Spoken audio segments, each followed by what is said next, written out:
Hello, wrestling fans, and welcome to the latest episode of the We Can't Wrestle podcast. Of course, the brothers Maxon here with you. I'm Nate, along with Aaron. What's up, everybody? And we are continuing our journey through the 1994 PWI 500. We're getting into the cream of the crop now. Last week we ended with Bunkhouse Buck at number 125. Only 1 year pro for Bunkhouse Buck. Yes. Hopefully he did better in his sophomore year. Yeah, hopefully. I think his sophomore year he won the tag team titles with Dick Slater. Yeah. Good for him. They partnered up with the grizzled veteran to teach him the ropes. And at that time, I think he was also raising his young son, who went on to become Jack Swagger. Yes. All right. Anyways, so that being said, I want to thank you all for listening to the show, listening to our journey through this PWI 500. We already have a couple plans for other shows to do after this series is over. And once we're done with that, we'll get into that. We'll let you know what we're going to be doing as the show rolls on. And plus, we are in April. So, Aaron, you'll be happy to know we are just about a little over a month away from the Hall of Shame. Hell yeah. Biggest time of the year. It's the most wonderful time. Yes, the Hall of Shame coming up every year in June. We indict the class of the Hall of Shame. Yes. I wonder who this year I'm going to have say, can suck my fucking dick. It's like I need the Paul Heyman of this year's class. I know who it's going to be.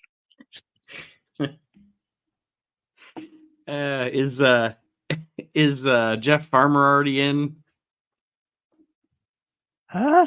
I can't remember. I was gonna be like, you can suck my fucking dick. My fucking dick. Yep. Yep. Motley Cruz, you can suck my fucking dick. My fucking dick. Yep.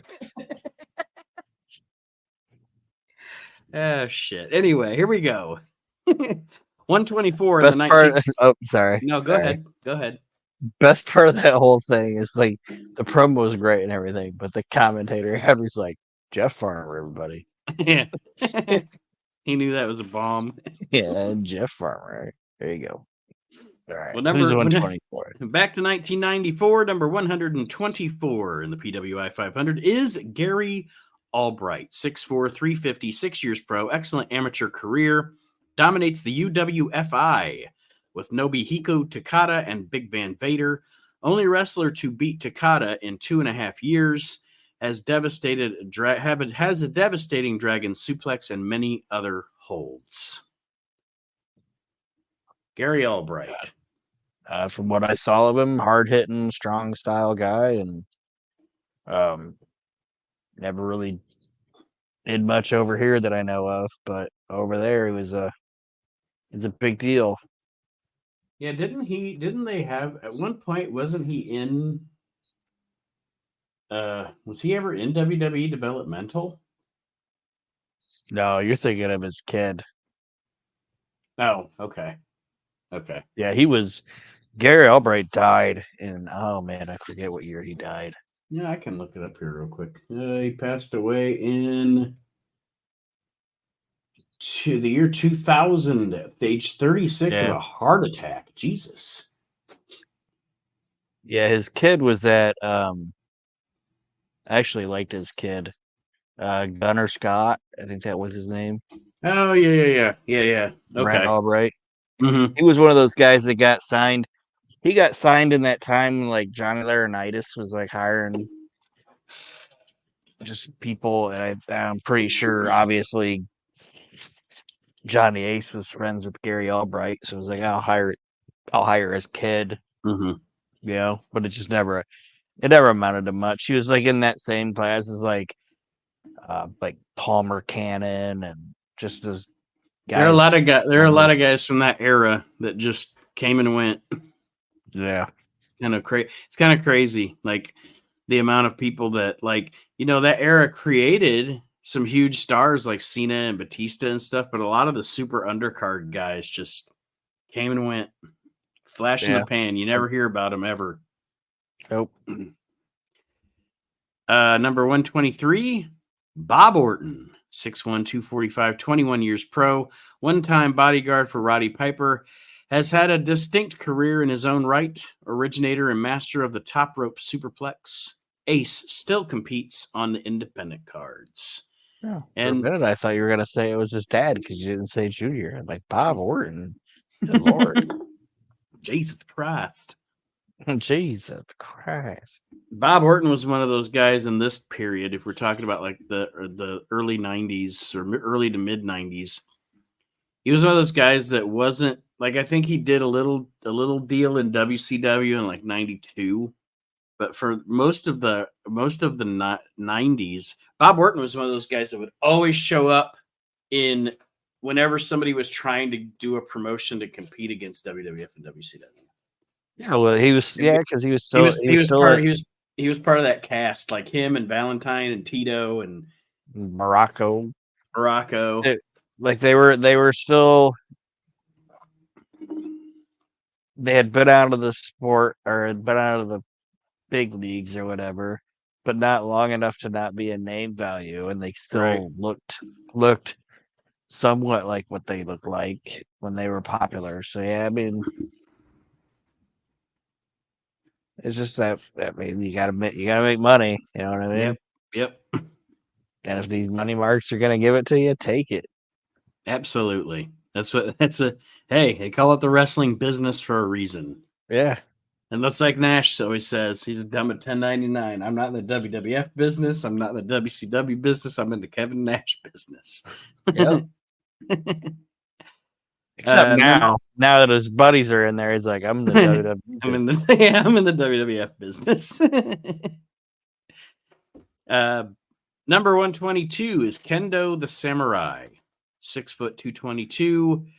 Years wrestling not available. Mysterious master of martial arts making a mark in Smoky Mountain. Rule breaker from Asia has had trouble beating top SMW stars. I remember the character. I just can't remember who played him. I don't remember who played him either. So we'll move on. Number 121, a guy we just discussed as part of that traveling band of former big stars, Greg Valentine at 121. Oh, shit. I should have known it. It was that piece of shit Tim Horner. Oh. Anyway, yeah, it was Tim Horner. Greg Valentine, 121. The Hammer rolls along the independent circuit, infrequently appearing in the WWF. Has excellent figure four leg lock and elbow smash. Has the Intercontinental and U.S. titles to his credit. He's a couple of things as Greg Valentine. First, much like the Honky Tonk Man, he saw those early days of independent wrestling and conventions and stuff, and just has ridden that. And God bless him. Greg Valentine's at I don't know, Greg Valentine, it's like that guy must have frequent flyer miles like crazy because it's like he's at every convention. Like, how do you make every convention? And he also like kind of like the Honky Tonk Man, but I mean he was a better like in-ring performer than the Honky. Shouldn't say in-ring performer. He was a better wrestler than the Honky Tonk Man because Honky Tonk Man was a great in-ring performer. But he also worked a style for like the longest time that even as he got older, it didn't look like he slowed down any because he worked that style when he was younger. You know what I mean? Yep. Like the grab hold, chops, hammer, like yeah. And there's the reason I'm beyond the mat. Jake Roberts, I guess Greg Valentine, we call him Turtle. Yeah. I don't think it was because of his shape. No, it's because he moved at his own pace. Flair even says it. They called him. I think Flair called him Tortoise, but either way, like it's some sort of turtle form or whatever. But yeah, it's like he just moves at his own pace and talks slow. Yeah. And I would say the only thing that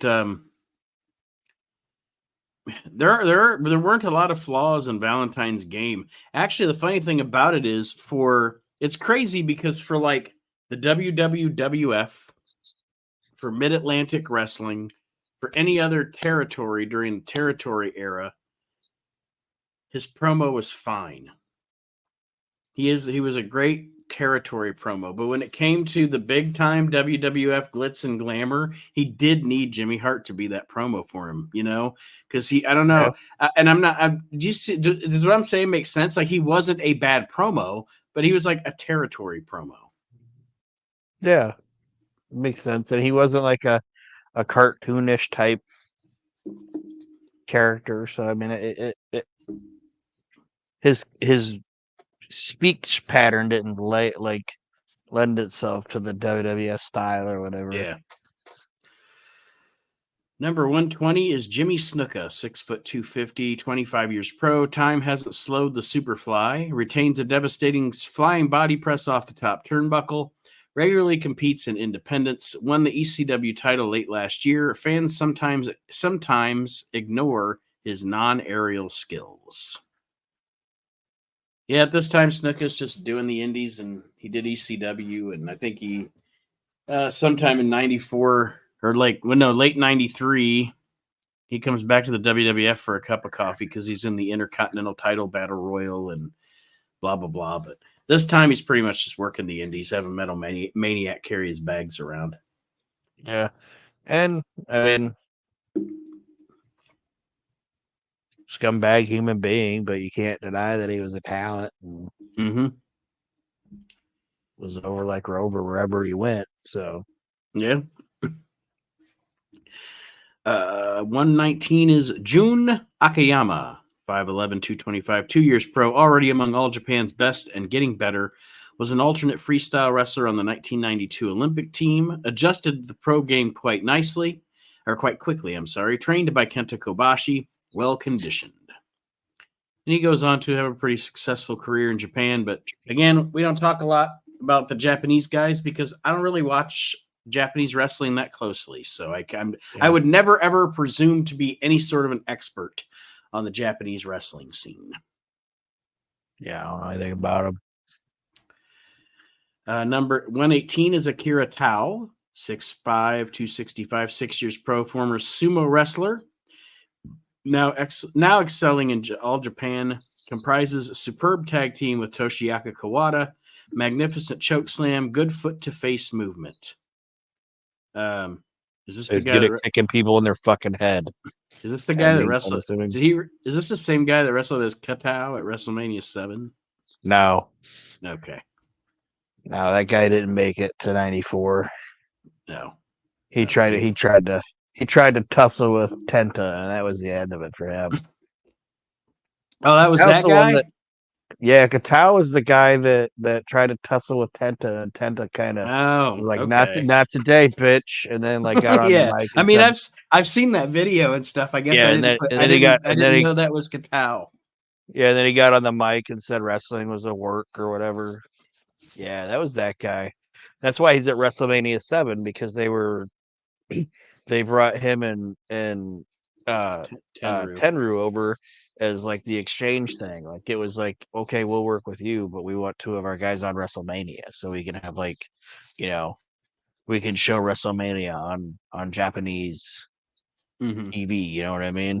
And then they proceed to have one of the most racist interviews ever with Regis Philbin. Yeah. And Bobby Heenan, when they say Tenryu and Katao, Bobby goes, his name is Hand Towel? Yeah, that's that guy. Yeah, he thought he was gonna fuck around with Tenta, big fat. He's probably just thinking, big fat fucker, I can take him. And Tenta, it wasn't even like a fight. You know what I mean? It was Tenta smacking him away and being fuck around, find out. And then dude got out of the ring and was wrestling's fake. It's why are you running then? You ran away. Yeah, that was that guy. Number 117 he didn't make it to 94. Number 117 is Connect. 5'11", 235, 22 years pro, 12-time and current UWA heavyweight champion, one of the most recognizable faces in Mexican wrestling, feuded for years with Mil Mascaras, but neither man ever scored a victory. Mexican wrestling I can comment on a lot more than I can on Japanese wrestling, and I can tell you that when not by like 97 when he was helping out with the AAA thing with the WWF, not so much. He's old, but Connect was pretty good in his prime. I've watched some stuff of him, and he was pretty good. Excuse me. Was there only one of them? That I don't know. Well, I was just hoping there was like more than one, like the Villanos. Like there was at least 4 of them. Connect 4. So there was a Connect 4. I know there was only one, but it would still be funny. There's Connect 4. Actually, you made me think for a minute because I was like, did he pass his mask on to anybody? Because sometimes they do. Yeah, I know, but I just want there to be a Connect 4 and them not even get it because they don't have the game there. Because they just have Ball and Cup. Number 116. I wonder what this guy's future is going to hold. Johnny Ace, 6'3", 250, 8 years pro. Kicker and puncher with some aerial skills. One time a flag bearer for the Sheep Herders, regularly competes in Japan. He and Shane Douglas formed the Dynamite Dudes in 1989. Figure it out. Yeah. It shouldn't be as no surprise what came of that guy. And I know we're not talking about that current stuff now very much or whatever. And you know what the funny thing about Johnny Ace is? In the ring, he actually wasn't that bad. No, he really wasn't. Like, he really was. I mean, people shit on him or whatever, but he was good. Like, I think if they would have like made him and Shane something other than that, they might have had some legs. You know what I mean? Mm-hmm. And like I've watched the stuff from Japan and everything. It's like Johnny Ace wasn't a shitty wrestler. He could go. There was a reason he was over in Japan. I mean, yeah, like he could go. I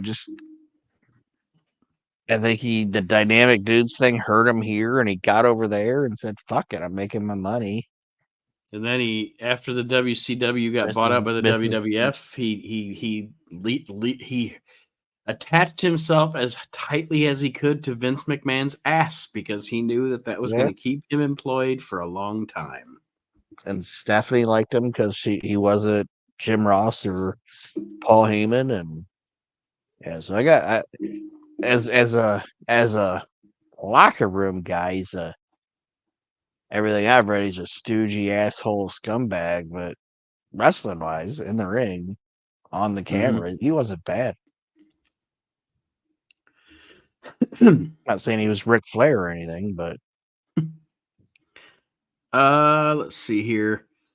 Number 115.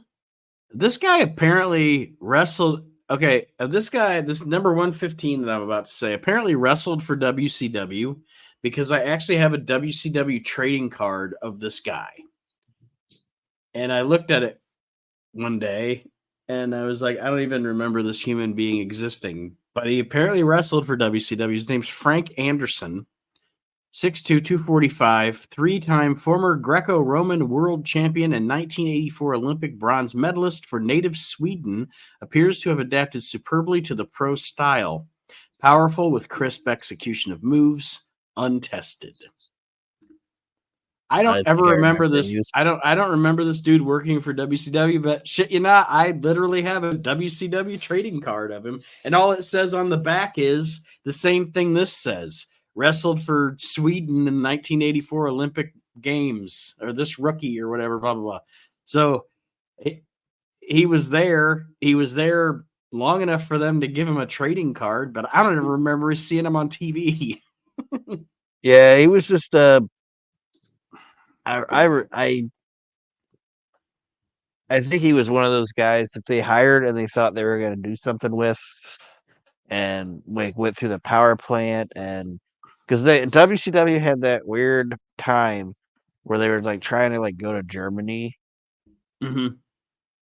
and some of them European like those type of European countries, like they were like doing like like they did like a couple pay-per-views over there that were like German only paper. They were starting to kind of almost treat Germany like WWF was treating the England. United Kingdom. Yeah. Yeah. I mean, hell, Germany's where Cactus lost his ear. Yeah.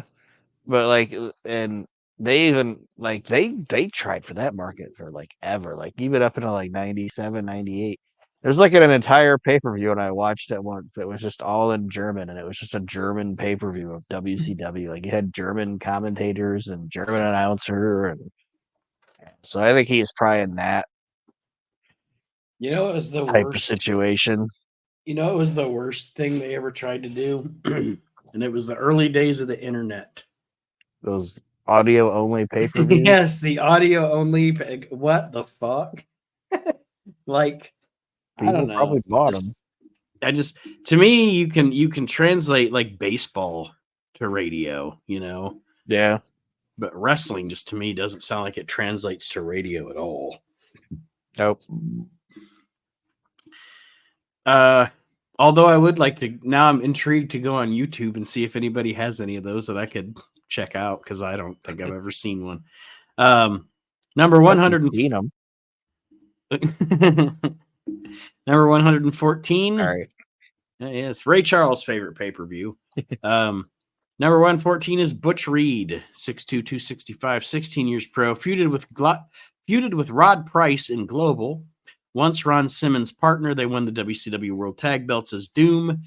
Had also competed on the pro rodeo circuit.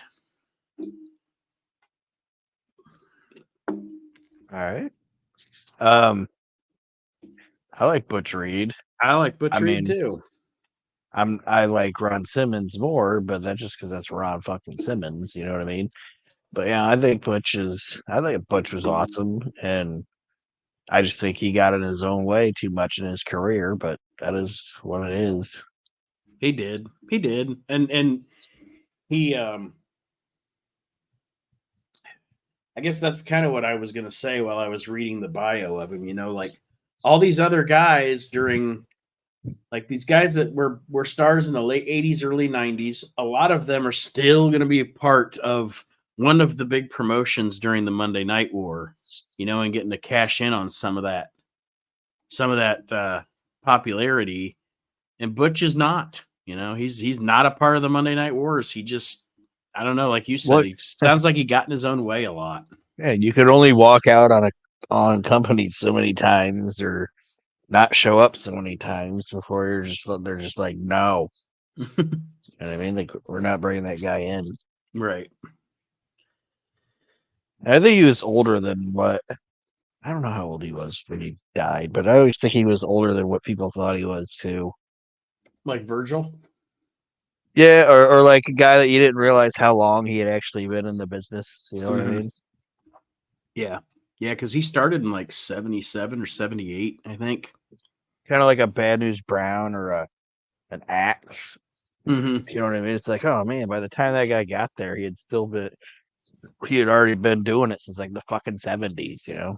Yeah. Or in Axe's case, what did we say last week? Like 1968? Some shit like Jesus. that. Yeah, that dude was old as fuck. All right. 113, Vic Steamboat. 6'1", 235, 8 years pro, scientific wrestler in the style of older brother Rick. Champion of the New England-based Century Wrestling Alliance. Excellent flying press. I don't know when you were like older brother Rick. No. I just love how they blatantly lie about shit. Like, it's so fun. Go ahead. No, that was it. That was his whole bio. Oh. But yeah, it is funny. I was just like, yeah, that's not Ricky Steamboat's brother. That's Ricky Steamboat's brother, and Bunkhouse Buck has only wrestled for a year. What is going on?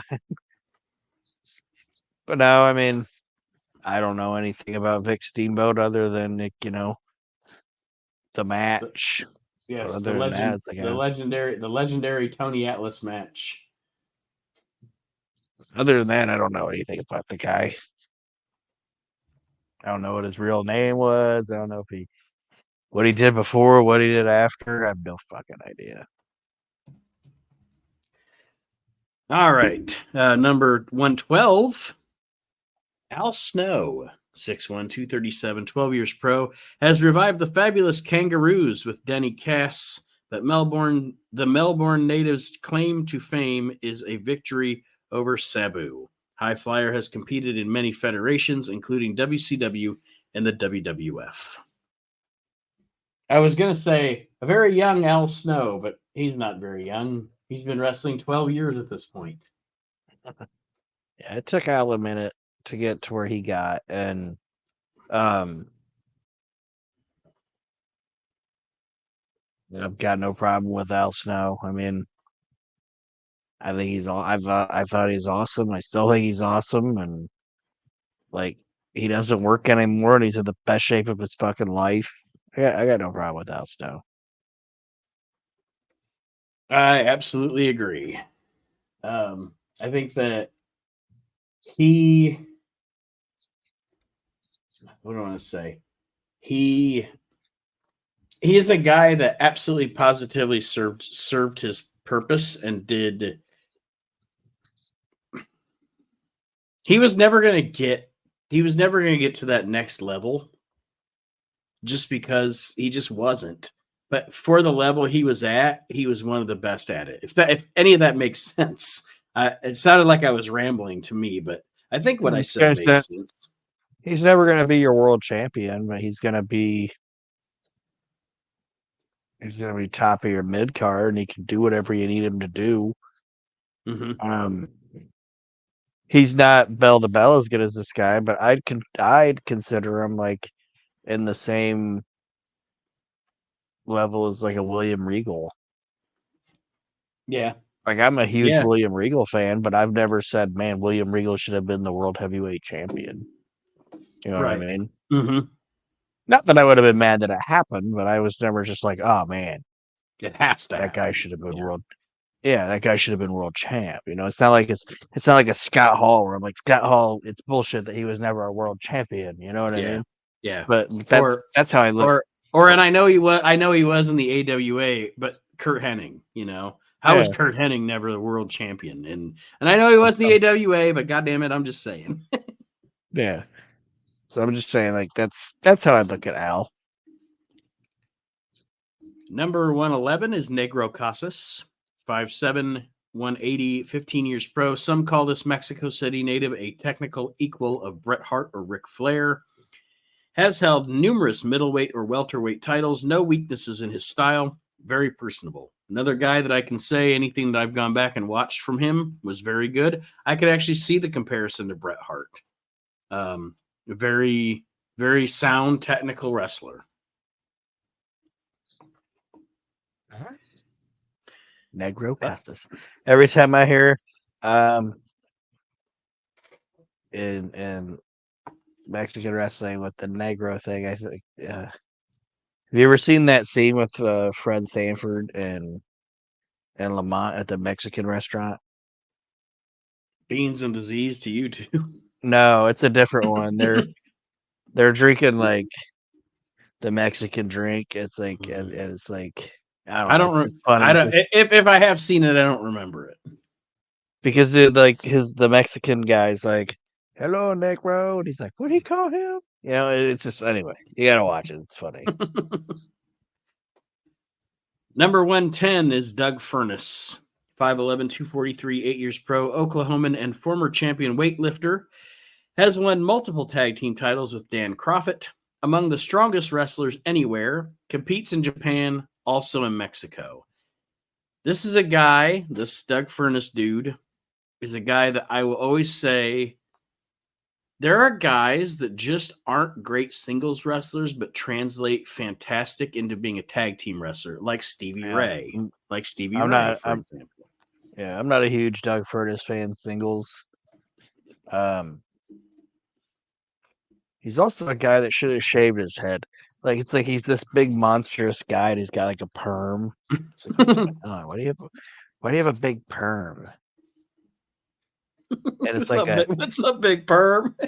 It's like a wet Jerry curl type, almost like it's not Jerry curl, but it's like a wet perm. It's like what is going on?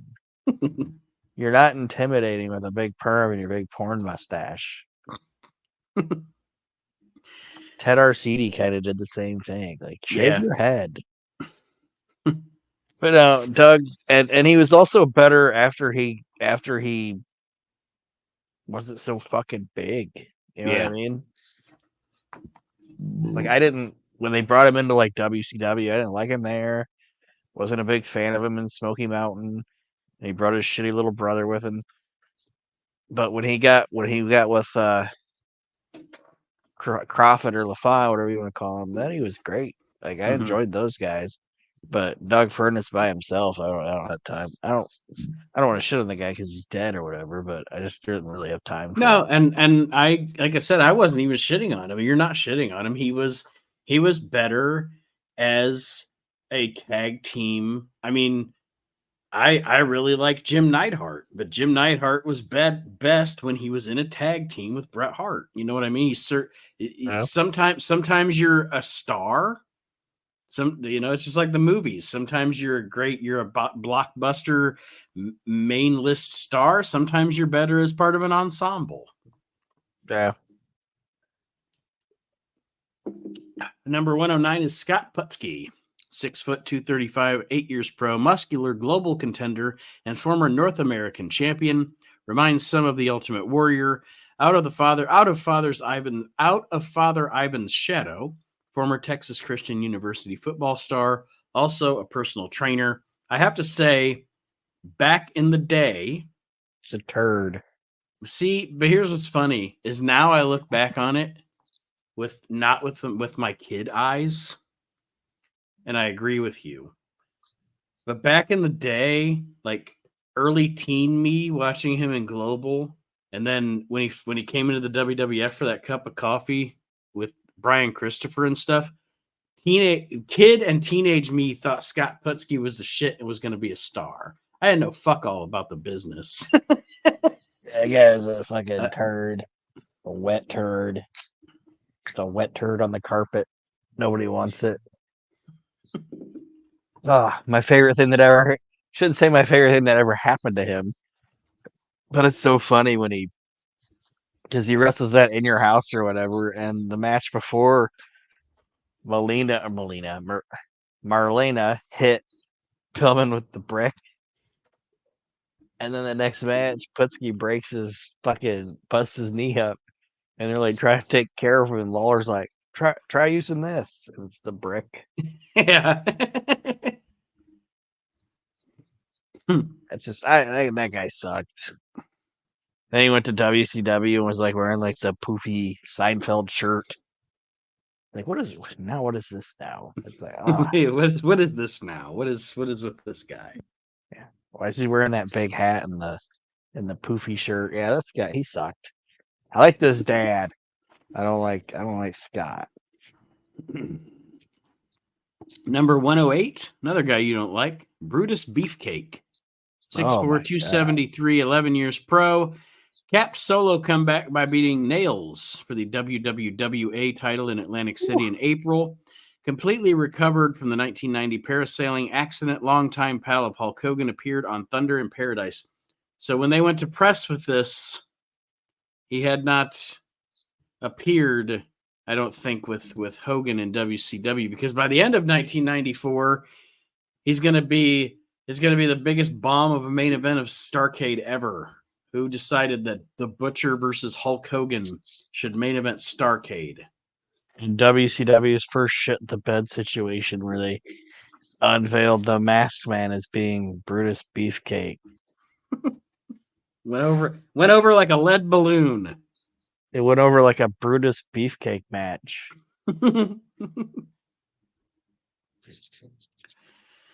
And I shouldn't say that because I know, like in the '80s, he was over. Yeah, I mean, you can never argue the But fact that he was over, but by yeah, this but point, and putting him, okay, in the WWF, Brutus the Barber Beefcake was over and it worked, and you can admit that, and I mean, we have to admit that. It just the proof is there.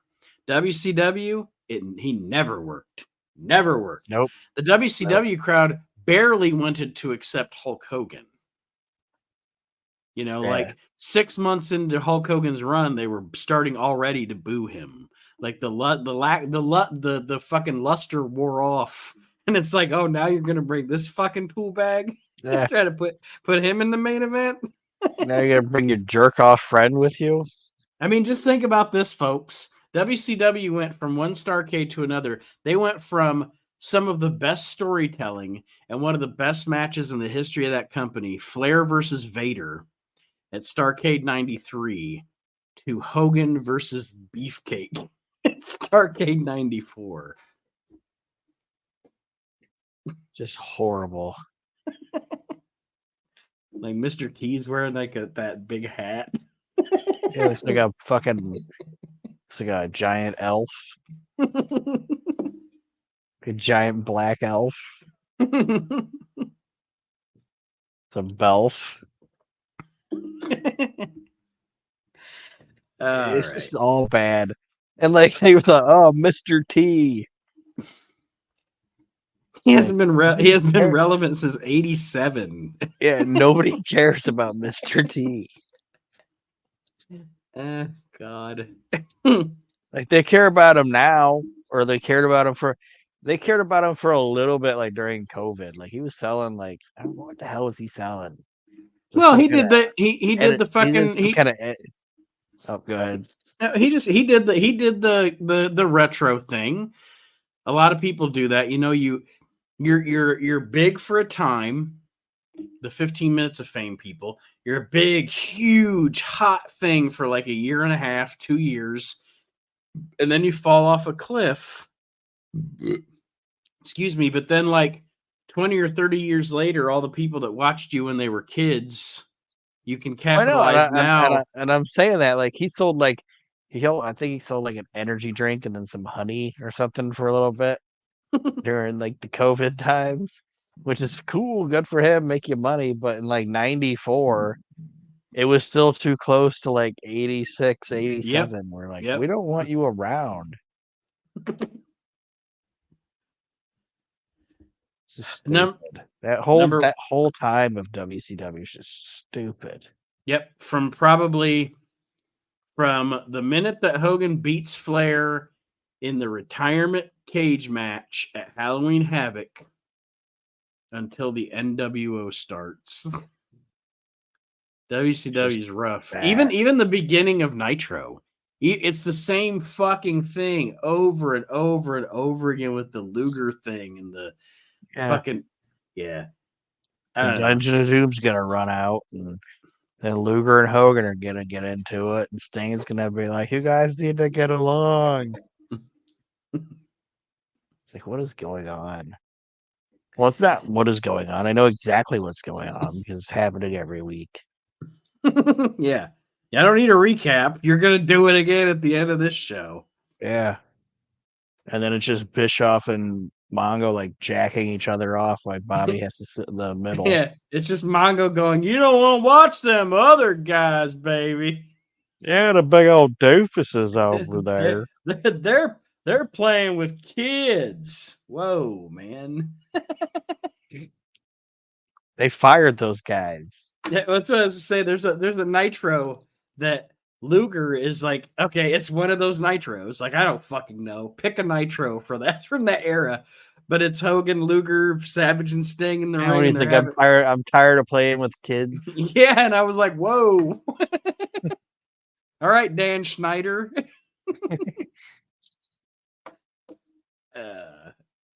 Sick and tired of playing with kids. It's like, good.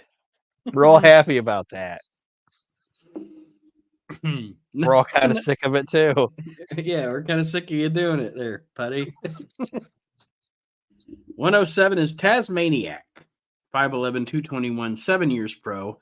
Found a home in ECW, where he's wrestled Sabu and Shane Douglas, among others. Superb suplex, rule breaker, but skills are underrated. Former IWCCW light heavyweight champ, briefly in Smoky Mountain.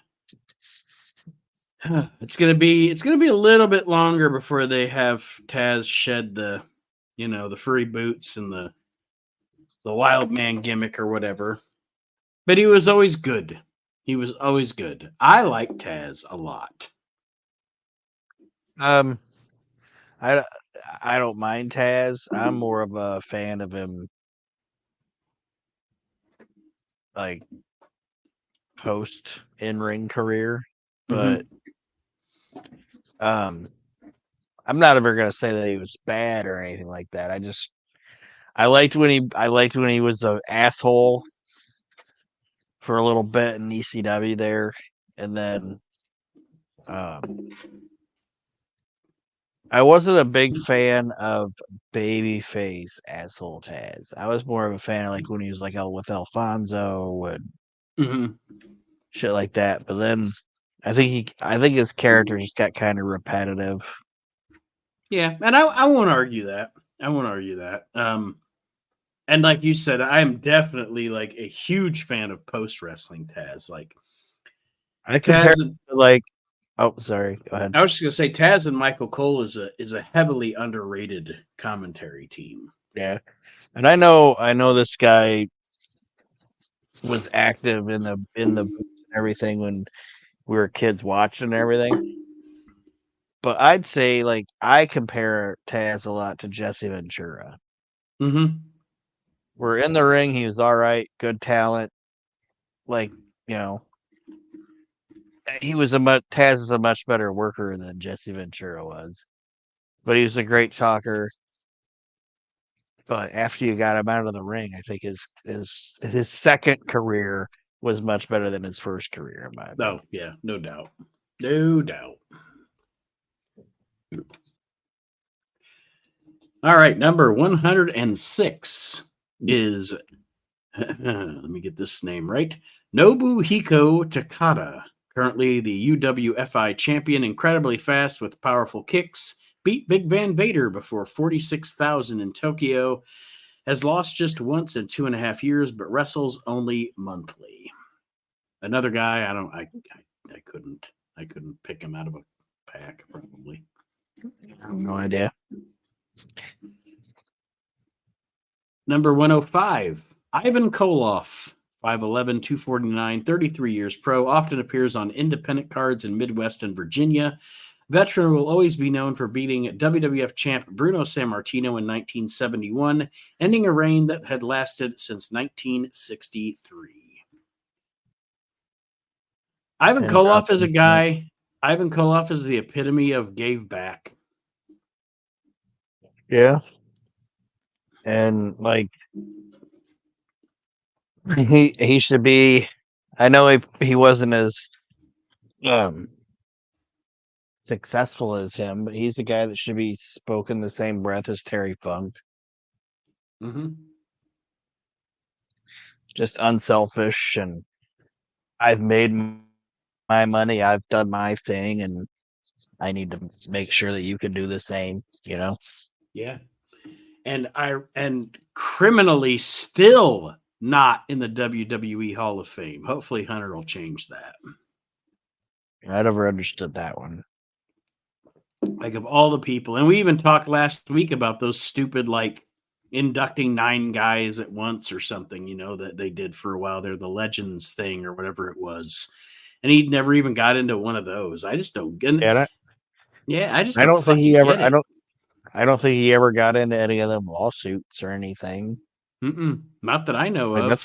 that's why some of those guys like you don't see them in there because they got into those class action lawsuits that Constantino It, Casavari guy or that whatever. that Istanbul, not Constantinople guy. Yeah, that guy. They should put the judge that finally told him to fuck off out of here. They should put her in the Hall of Fame.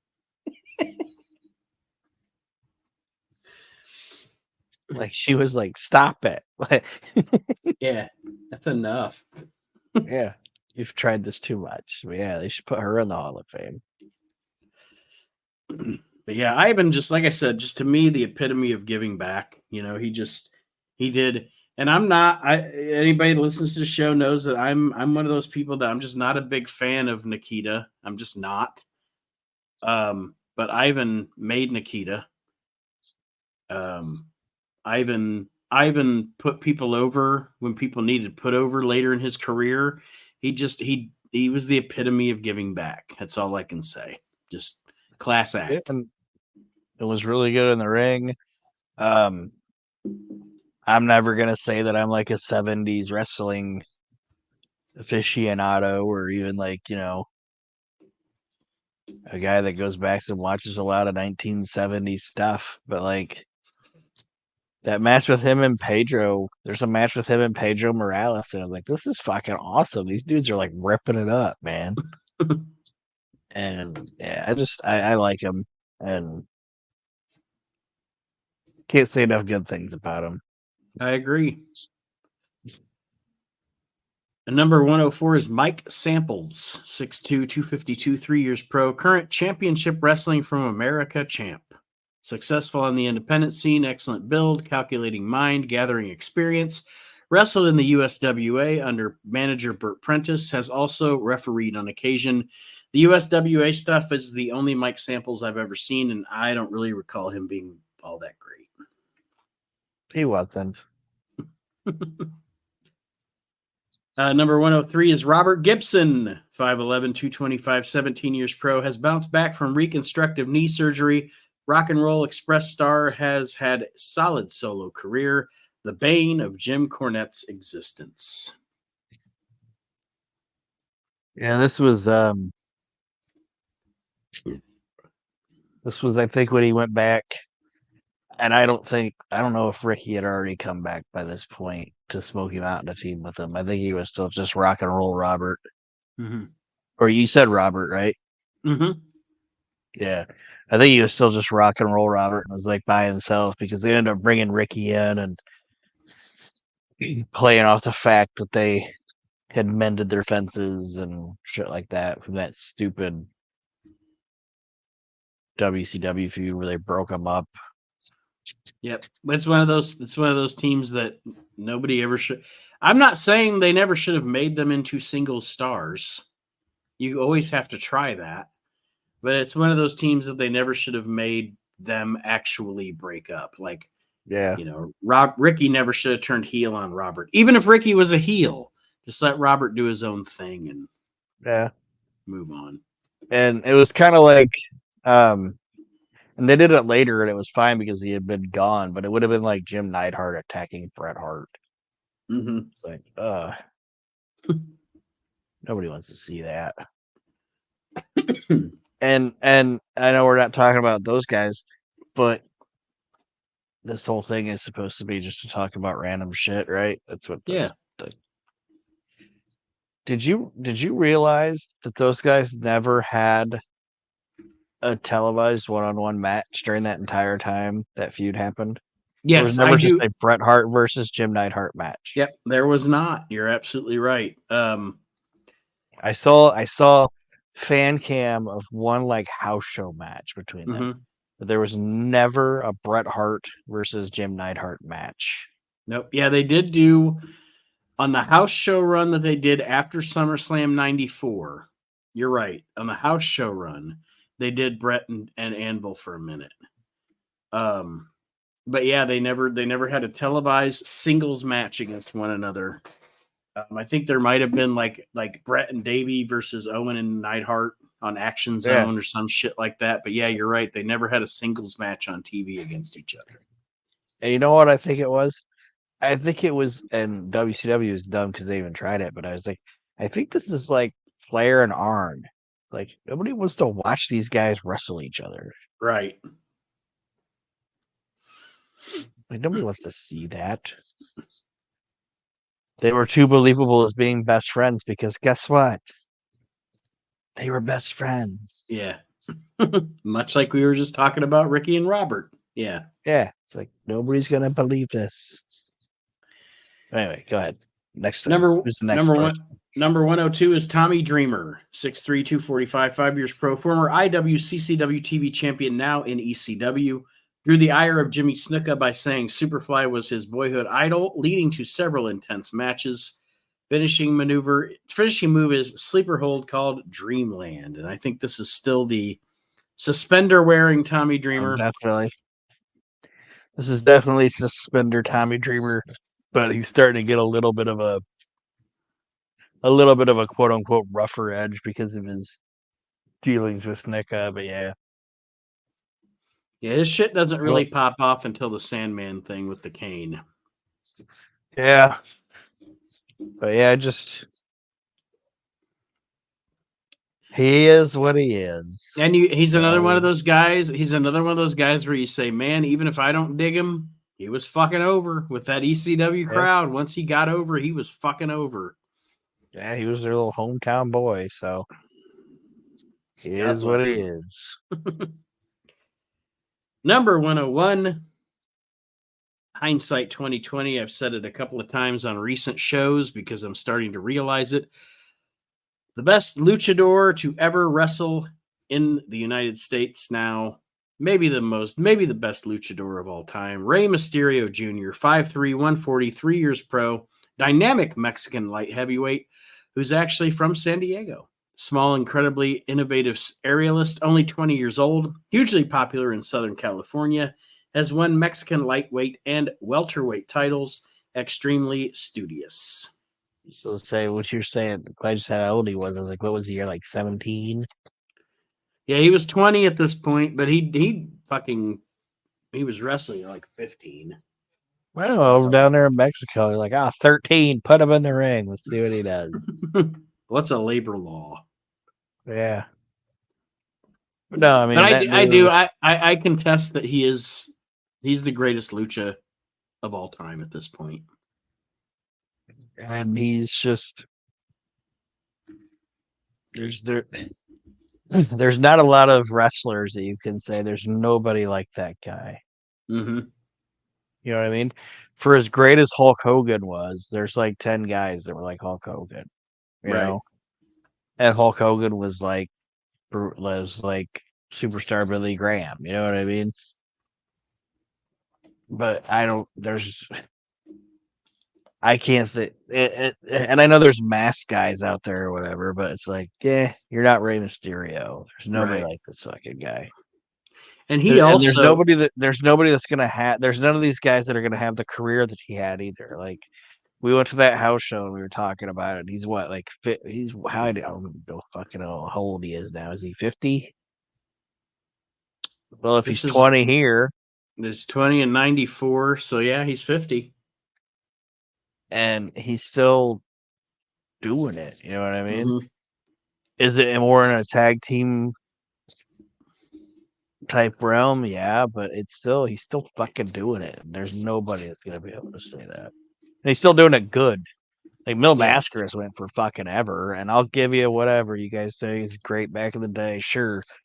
But by this time that Mil Mascaras was at, that Rey Mysterio's at now, he wasn't great. No. He's prancing around the Yeah, ring on his tiptoes, sucking his gut yeah, in. sucking his gut in and looking like a fucking moron. This is Rey Mysterio. You know what I mean? Yeah. Use the shit. Still is. Number 100 is the original Sheik. 5'11", 247, 42 years pro. A sadist at 70. Ranking almost I don't even this sentence doesn't make any sense, so I'm not going to read. I don't like reading a sentence that doesn't make any sense. It makes me mad. I think it should say because it says a sadist at 70. The I'm sorry. The sentence says ranking almost matches at his age. I don't even know what that means. It was probably a misprint, but remains among the most violent of wrestlers. Regularly wrestles on both sides of the Pacific, occasionally teaming with protege Sabu, the Sheik. You can't Well, deny the Sheik and his legacy. His legacy. We're doing an entire show about the promotion ECW, and you can argue that the Sheik's legacy is ECW. yeah, and just that style of wrestling and Sabu and Rob Van Dam, obviously.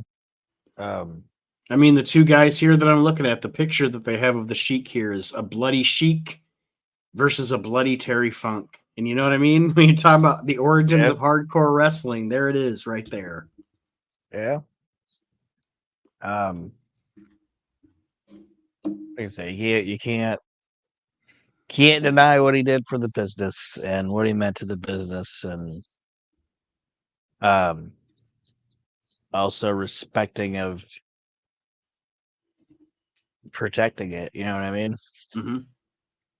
That goes a lot with me too. Like, I'm not trying to say like I'm in the wrestling business, which I'm obviously not, but that goes a long way with me. Is when I hear about a guy protecting it.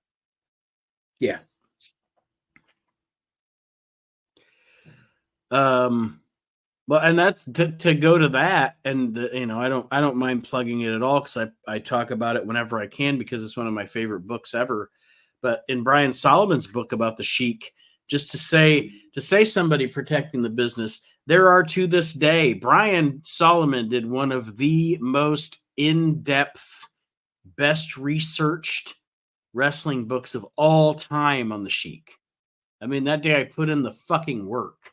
And there's still stuff in the book where it's like, we don't know if this is true or if it's not true, but like that's how protective at times that he was, even with his inner circle. So yeah, so mad props on that. Number 99 is Earthquake. 6'4", 462, 6 years pro. Former sumo wrestler returned to the WWF, was injured by Yokozuna. One-time tag teammate of Typhoon in the Natural Disasters. Renowned for breaking Hulk Hogan's ribs with Splash in Canadian Independence. Love me some Earthquake, man. Although the 94 Earthquake Yokozuna sumo thing was a fucking fart in church. Yeah, it wasn't good. It was kind of like what we were talking about when they try to do like, oh, we're gonna have this shoot match. It's like, this is wrestling. We don't want to watch sumo. If we wanted to watch sumo wrestling, we'd watch sumo wrestling. Yeah. But overall, I am an Earthquake fan. I like Earthquake. I do too. And he beat up Katao, so good for him. More protecting the business. And him and Typhoon as the Natural Disasters were in. Like the WWF, it's funny because some of the teams and stuff you remember fondly and shit like that. But there's never been a division that's kind of been on its ass for as long as the WWF tag title division was. And again, the Quebecers were good and the Smoking Guns were good and everything. But from late 91 with the emergence of the Earthquake and Typhoon until you get to the New Age Outlaws, the WWF tag division is such a back burner. You know what I mean? Like it's just Yeah. I don't know. Because it went from the amazing tag roster in the 80s. That division's like that though, because I was just watching it now, and I'm like, their tag team division's fucking fire right now. You know what I mean? There's like a lot of great teams, but there for a while it was like, oh, our tag team champions are David Otunga and Michael McGillicuddy. I was about to say Santino Marella and Vladimir Kozlov. Yeah, that's entertaining. Those guys were entertaining together, but it's like, what is Right. going on? Why are they the But champions? it's like now we got the AOP and the Street Profits and Fury and Waller and just it's like now the division's fucking banger, man. Mm-hmm. But there for a while it was just pure garbage. But yeah, and I prefer me some heel Natural Disasters, but face the Natural Disasters are fine. Like have you seen me? You might not. Sometimes I comment, like I literally have a picture saved on my phone. It's from the advertisement for the Survivor Series 1992, I think it is. And it's like Typhoon and Earthquake and their big fat faces and they're smiling. And sometimes if somebody posts something that I like, I'll post that picture and just be like, Happy Natural Disasters approved this post. yeah. And the funny thing is, like, the older I've gotten, and I didn't think about it until like I read a thing with Brett because Brett really liked John Tenta, like they were buddies, Mm-hmm. and he was like the natural disasters. John Tenta and Fred Otterman are like the nicest guys in the world. You know what I mean? Like Yeah. just these two big, lovable, nice guys, and they got to go out on the road and like be mean and stuff. And then when they said when those guys finally found out, especially Tenta, when they finally found out they were turning face, he was like, "Oh, I can start being nice to the kids. I can give autographs." And he's like, "It's gonna be awesome." You know what I mean? Like he's like, they were genuinely happy that they were getting ready to turn face. Yeah. And it wasn't because, oh, we can start selling merchandise. It's like, oh man, We can start we can stop interacting with being, the fans yeah, and we can slapping stop being, hands. yeah, we can stop being dicks in public. It'd be great. Number 98, we brought him up a little bit earlier when we talked about Butch Reed, is Ron Simmons, 6'2", 268 years pro. The All-American is struggling, has rarely competed in recent months, held the WCW World title for 4 months in 1992, but since has faded quickly. Has one of the sport's best power slams, former Florida State football star. WCW did Ron Simmons dirty. Yeah, they he was a guy. I think he was a guy too that was like, he's one of the ones Hogan wanted to get rid of. Mm-hmm. Hogan wanted to get rid of these guys that he was afraid we're gonna hurt him, and B, looked better than him. Yes, and we're going to be more over than him. The only one he couldn't do that to was Sting. Yeah. It was like But Sting, WCW. Sting was kind of untouchable in that respect, you know, like he was like the fucking. I know Flair was like synonymous with it or whatever, but Sting was the franchise babyface. So and Sting also played ball with Hogan. That's what I was gonna say. Sting was a get along to get it on guy. You know what I mean? Like he didn't. Sting was going to make his money. Yeah. Like Sting didn't care. I'm sure he cared about titles, but Sting didn't give a shit if he was going to be the world champion or not. Just pay me my money. Mm-hmm. You know, there's a reason that Kevin Nash and Scott Hall were even like, "Look, we know we're not going to make Sting money, but we want to make like second to Sting money." Mm-hmm. You know what I mean? But yeah, it's just but like the guys like Ron Simmons, Brood, Vader, it's like these guys could fuck me up if they wanted to. And yeah, and they did. And Bill Watts like, oh, we're gonna put the belt on Ron or whatever. It's like, but then you didn't have anybody set up to go after it. Like, who's he gonna fight next? Well, and it's like, I love Barbarian, but Barbarian should not have been the first person that Ron Simmons feuded after he won the belt. Yes, they should have went from Simmons winning the title from Vader, finish up Vader, and Simmons on to Rick Rude, is what should have happened. And he beats Rick Rude. Yes. Yeah, fucking Barbarian. Halloween Havoc 92. It's Ron Simmons versus the Barbarian. With Cactus Jack acting as a manager. And Tony Atlas. That's our big heel stable. It's like, what the fuck is going on? Tony Atlas would have been better than Barbarian. I hate to say it, but I know there are a lot of those old school guys that just because they don't like Vince McMahon, or they don't like this or they don't like that, they will die on a hill that Bill Watts is a fantastic booker. He wasn't a fantastic.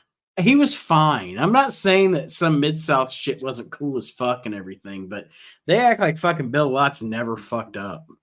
And he fucked up plenty. Or like everybody he picked was great or whatever. Yeah. Like, Or like why am I hearing about the greatest booker of all time and watching an old ass Mr. Wrestling 2 in his tidy whities? Yeah, or I Bob don't Poop. know. I don't know. The Bill Watts thing to me is like one of those, okay, so we know he was a bastard and a bigot and he was an okay booker, but I don't know.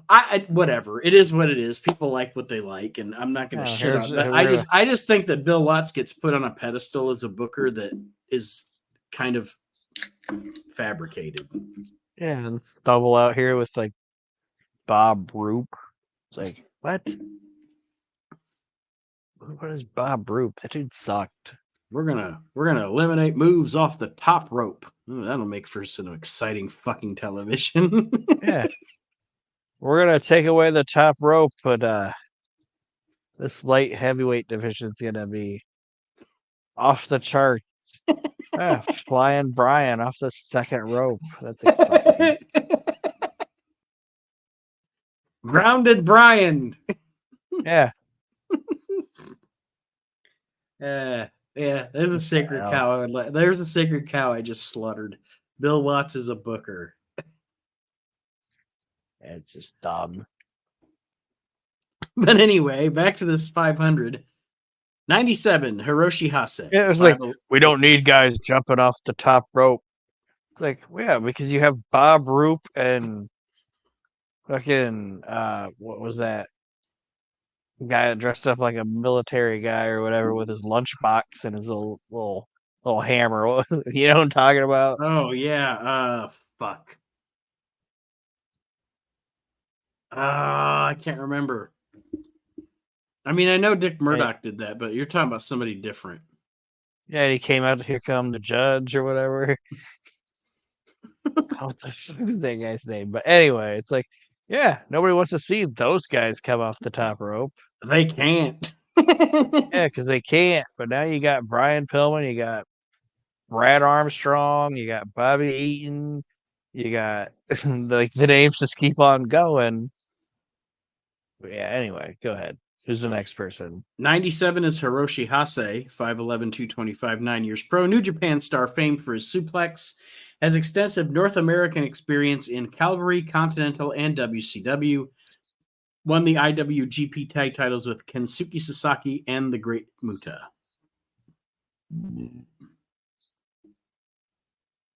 Hase was good. No. Yeah, as I guess I don't have a lot on it. 96 is Rick Morton. They have Rick Morton here. Ricky Morton, 5'11", 228, 16 years pro. An aerial star, despite his age and experience. He and Robert Gibson are the Rock and Roll Express, Smoky Mountain's most popular tag team. Also competed in the WWF, sworn enemies of Jim Cornette. Okay, so I guess Robert had been back by then, but or him and Robert had gotten back together. Yes. But yeah, that was. I mean, what the hell can't you say great about Ricky Morton? One of the great wrestlers of all time. Period. End of story. Yeah, and just an entertaining motherfucker, man. And who are we talking about that, like, when you look at the guy, he's like, he's not going to be any good. Who was it? Somebody like current. I can't remember. It was Pete Dunne's partner. Oh, Tyler Bate. Little furry guy. You look at him and you're like, he's not going to be any good. And then he tears it up. You know what I mean? When you see a Ricky Morton, you're like, I don't know if this guy's gonna be any good. He's tiny, or I shouldn't say tiny, but he's like a little guy, kind of frumpy.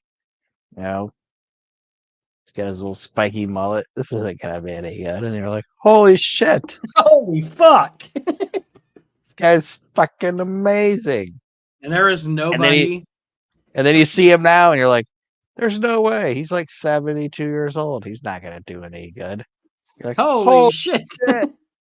He just did a Canadian Destroyer. And I will say this too.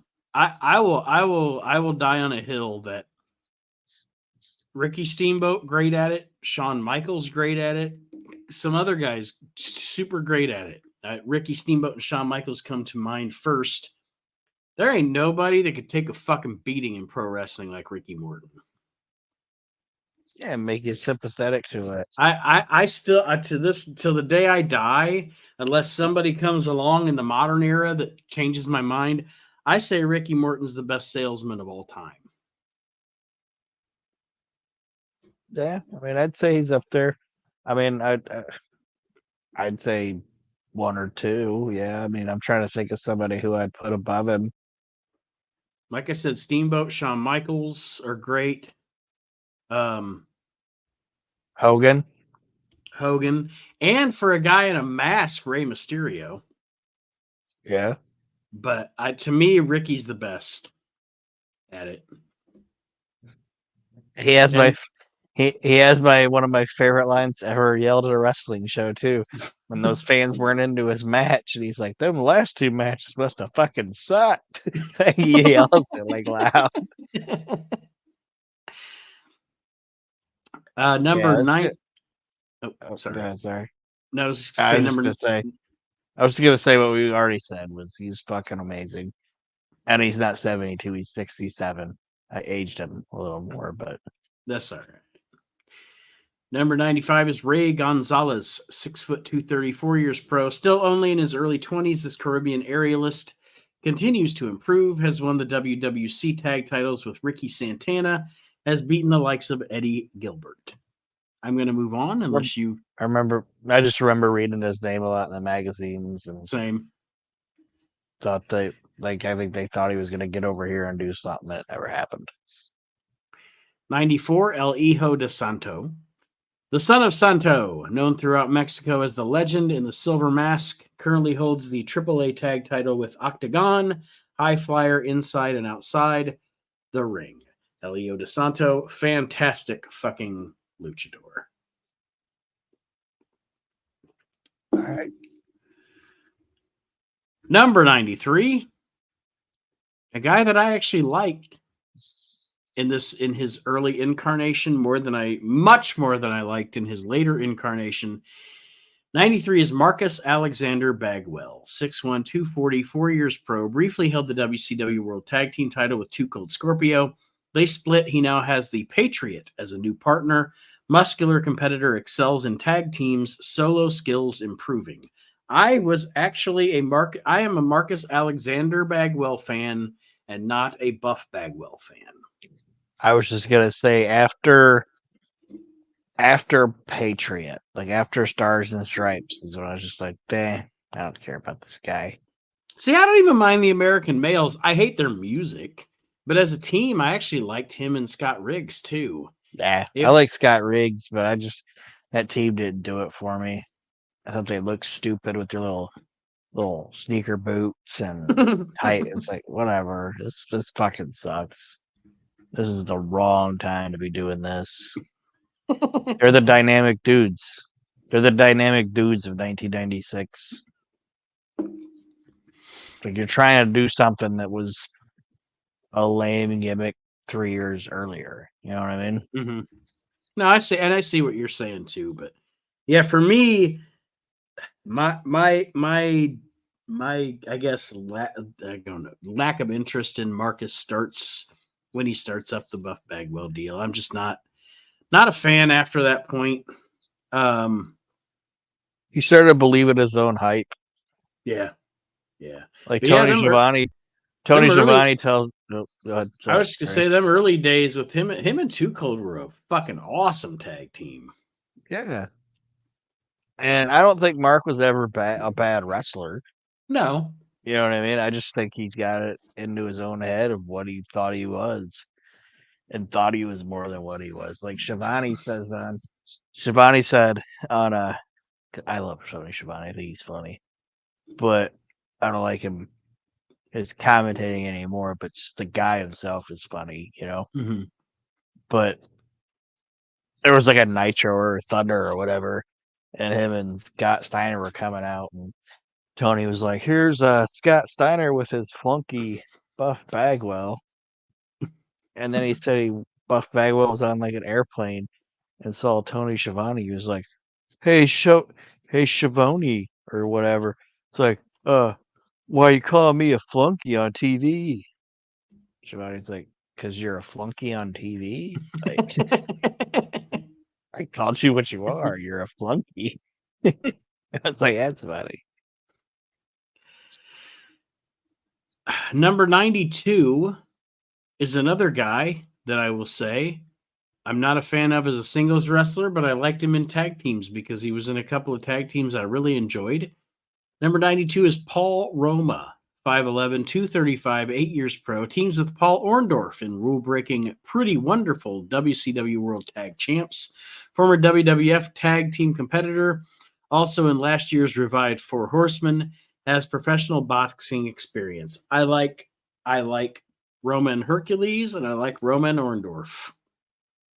Yeah, I thought the Young Stallions were a good team back in the 80s. I think he's a guy that I was just kind of saying is kind of like Buff, where it's like, dude, you're good, you're great. You like the smell of your Yeah. own shit too much, yeah. Yeah, and everybody knows 99% of what you're saying is horse shit.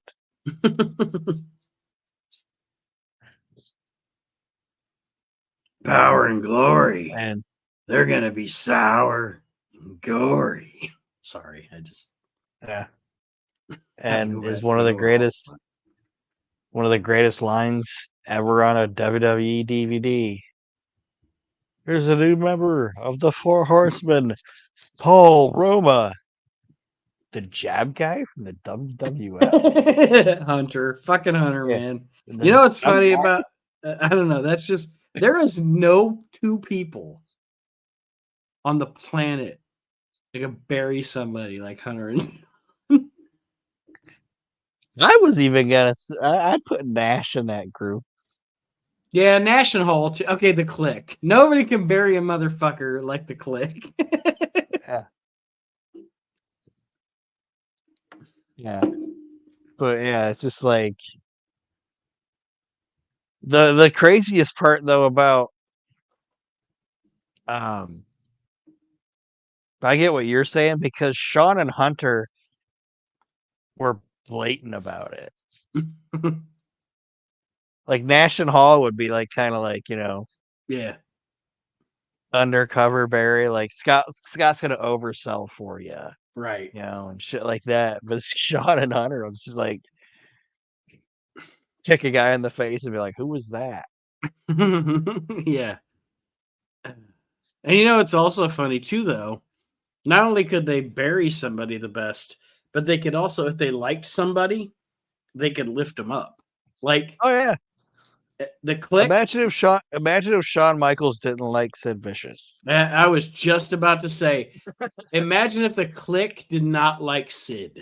That was exactly what I was going to say. It would have been over for him. Like they would have destroyed him. Because at least Vader could like, I don't know. At least Vader was a badass. You know what I mean? Mm-hmm. Mm-hmm. Because you can look muscular and everything. That doesn't mean you're tough. And I'm not saying Sid wasn't tough, but Arn Anderson held himself with him. You know what Yeah. I mean? But if Vader wanted to, he could have kicked the shit out of Shawn Michaels. Yeah. Yeah. But he knew he could never go back to WCW, so it's like I just gotta take it. Like if they would have done that to Sid, if they would have done to Sid what they did to Vader, Sid would have just been. You wouldn't even talk about that guy now. Or just 13 seconds on the microphone. Yeah, just destroy him. Number 91 is Genchiro Tenryu. 6'1", 235, 18 years pro. One of the few pro wrestlers with extensive sumo experience. Initially trained by Terry Funk. Has held numerous titles in Asia over the years, among the craftiest of veterans. Tenryu is one of the Japanese legends, like with Misawa and a couple other guys that I've seen actually quite a bit of. He was a fucking badass. Oh yeah. The funny thing about him, though, and it's gonna sound silly, but like Tenryu, he's like this badass dude, but like his face, like he looks like he's just this nice guy. Yeah. It's kind of like Ray Rougeau. Like there was a Yokozuna. point where there's like a point where Ray Rougeau, they were like, oh, you don't want to fuck. Like they're like, Jacques a jellyfish, but you don't want to fuck with Ray. He'll fuck you up. And he's just like, hey, how you doing? Yokozuna. Yokozuna. But if you piss this guy up or piss this guy off, he'll tune you up. You know what I mean? Yeah. Like he will fuck you up. Don't mess with him. He's got his dad stash and his Yeah, he's like, don't get my mustache crooked. Number 90. fuck around and find out. Yeah, fuck around and find out, Yokozuna. Hulk Number Hogan. number 90 is one of the guys, one of the best. I dare anybody to fight me on it. And he doesn't get talked about a lot today. I don't want to say he's getting lost to history, but he's kind of getting lost to history, and it's sad. It's Tito Santana. Among the most popular wrestlers around, often appears in Eastern Independence, although he's no longer in ECW. Feuds with Manny Fernandez and IWCCW, two-time WWF Intercontinental Champion. I was talking to somebody that is around one of my coworkers that's around the same age as us, watched in his prime wrestling fandom at the same time we did. And I literally said to this dude, I feel like Tito Santana is getting lost to history because people don't talk about fucking Tito anymore. And that's sad. I agree, but it's also he was. I think he doesn't. How often do you see like Tito Santana's name on like any like the convention circuits or anything like Right, that? and I get that. You're right. And I think it's just because that guy was like, I'm done with the wrestling business. I'm retired, and like he was one of the guys that did it. Mm-hmm. Like I've made my money and I'm going home now. Yeah. And he just never came back. I mean, you see him every once in a while pop up on things, but It's usually around where he lives, you know. Yeah, but like I said, he's not actively out there trying to keep his name out there. Mm-hmm. And that's just how it is. And he wasn't how do I say it? Once you're out of it, like they don't have light side of the ring. Right. Oh, this guy was really nice and he was kind to everybody and he made a lot of money and like It's all the smoke. salacious shit. Yeah. Yeah, and Tito didn't do any of that shit. You know what I mean? That's why you don't hear about Nikolai very much. Nobody talks about Nikolai Volkov, and he was around for fucking ever. And everybody. I know wrestling's subjective, and everybody has their own opinion, and everybody has their own favorites. But for my money, in my fandom, Tito Santana, bell to bell, is one of the top 25 workers ever.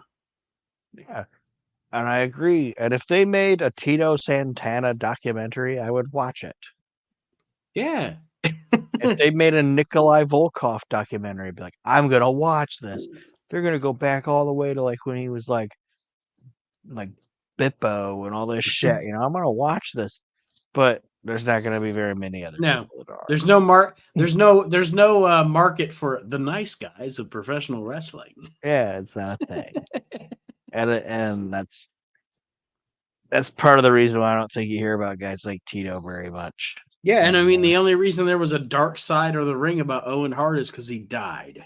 Like, yeah, if Owen was still alive, they wouldn't talk about him. Yeah. And I'd be saying the same thing. Be like, they should talk about that guy because he was fucking awesome. But yeah. All right, we got time for one more here. Number 89. Somebody say something about getting fired up. It's Tommy Rich. 6 foot 248, 17 years pro, feuding with Jerry Lawler and Brian Christopher in the USWA. A comeback of sorts, as the former NWA World Champion did little in WCW 2 years ago, memorably feuded with Buzz Sawyer. Tommy Rich. Um, Aaron and I got to smoke a cigarette with Tommy Rich one time. yes, and then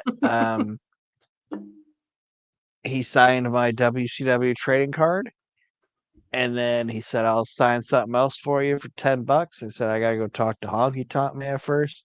And he said, "Fuck that Honky Tonk Man. He's charging $40. I'm only charging 10." I said, "Oh, you got a point."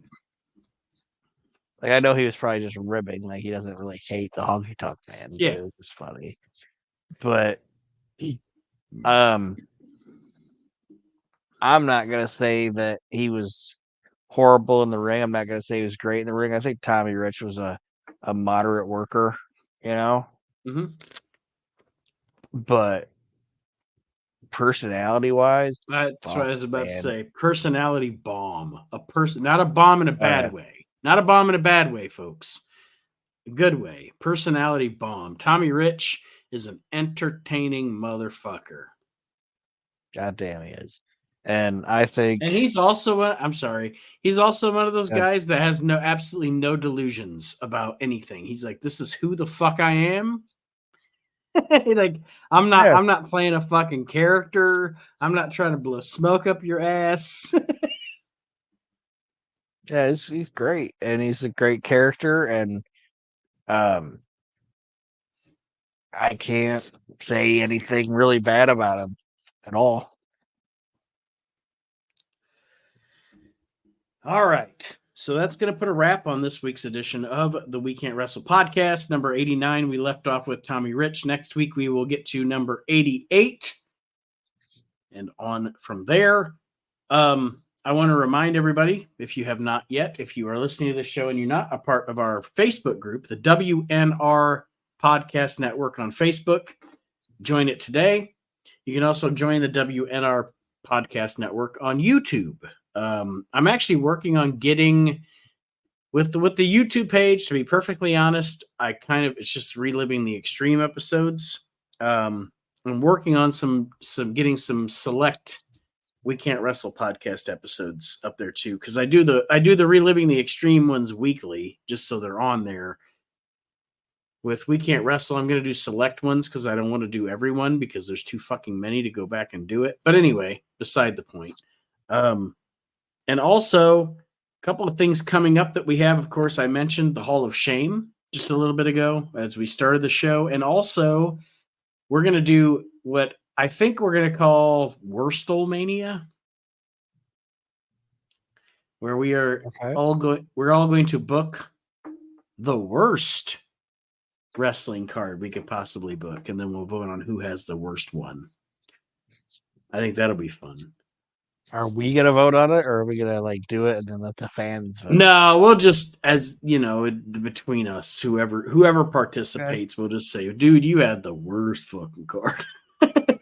And then also another thing that I have that I'm working on right now.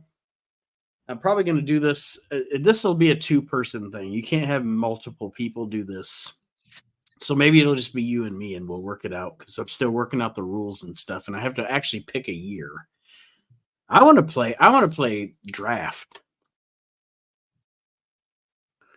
Okay.